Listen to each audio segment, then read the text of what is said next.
So you got yourself a Nintendo 3DS, or maybe you're thinking about getting one, and now you're wondering, what can a modded 3DS actually do?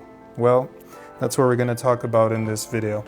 First, what do I mean when I say a modded 3DS? Well, I'm talking about being able to mod the software on the system so that you could run custom firmware and homebrew applications, which are essentially like custom apps that you normally wouldn't be able to run on the system unless you were to mod it. There's such a thing as also being able to mod the physical hardware of the 3DS, like installing a different screen, but for this purpose we're just talking about the software modding. What's great about modding the 3DS is that it's actually really easy to do it. All you have to really do is just read a couple instructions, or if you're not comfortable doing that, on Facebook Marketplace there is people that will mod the device for you, usually for like around $20 to $40. Average I've seen is $30. But I do highly recommend, if you're going to mod it, to learn to mod it yourself if you want to use some of the more advanced features. So that way, if you mod it yourself, you're more familiar with the whole process and like the applications that you get on the device. So what are some of the custom homebrew applications that you can get on your 3DS?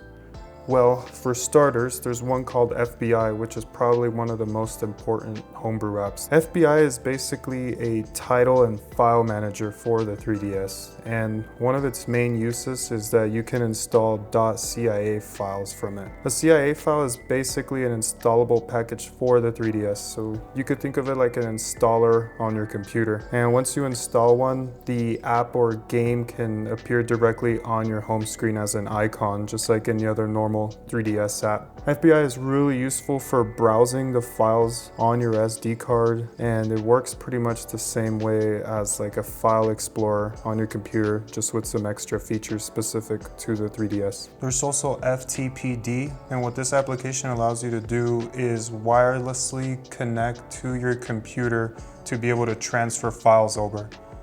This one is especially useful for the new Nintendo 3DS, because in this device the micro SD card is actually behind this back housing, so whenever you want to get into it, you actually have to remove the screws and then take it out, and then you would be able to see the micro SD.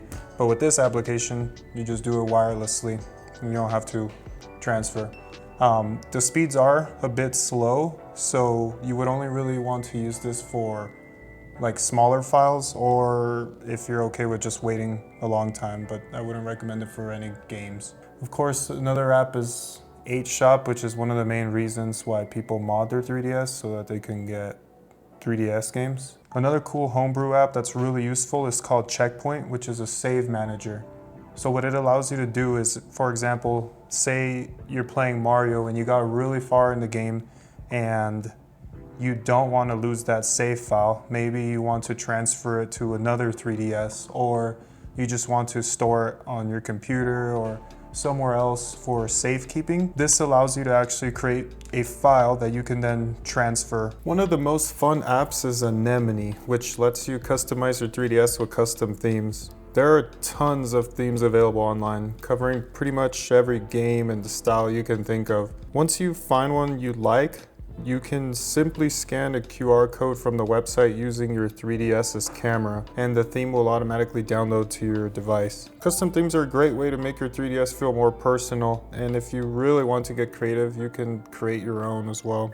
One of my favorite things about the 3DS is that it can also become a really good DS handheld, and this isn't just emulation. The 3DS actually has the hardware needed to run DS games, so games can run through the system's built-in DS mode. With Twilight Menu and NDS Bootstrap, you can launch compatible DS software from the SD card. And if you don't want to go through a menu every time, you can actually create forwarders that put individual games directly on your home screen. So your 3DS can basically become a DS and a 3DS all in one. The 3DS can also emulate a wide variety of retro consoles, including the Game Boy Advance, Super Nintendo, NES, Sega, PlayStation 1, and many others. There are also plenty of emulators available through Universal Updater, which is pretty much the 3DS's app store that you can download directly to your 3DS. You can also use virtual console injections to create games that then appear directly on your home menu,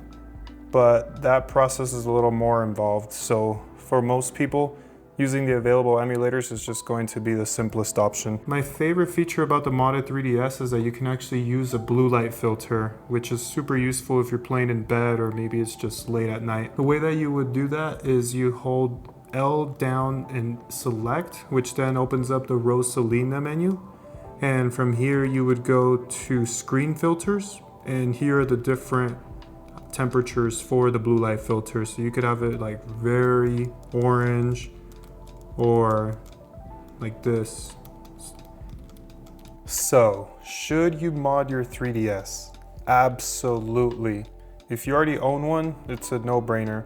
But if you're thinking about getting one, modding it is definitely a good reason to. You get access to so many things you normally wouldn't, including a huge library of games and tons of additional features and customization options. There's just so much more you can do that I didn't cover in this video, but I highly recommend it, and it's fun to do it. Hope you enjoyed the video. I'm going to be making a lot more videos about retro gaming and handhelds, so if that sounds interesting to you, consider subscribing. Thanks for watching, and I'll see you in the next one.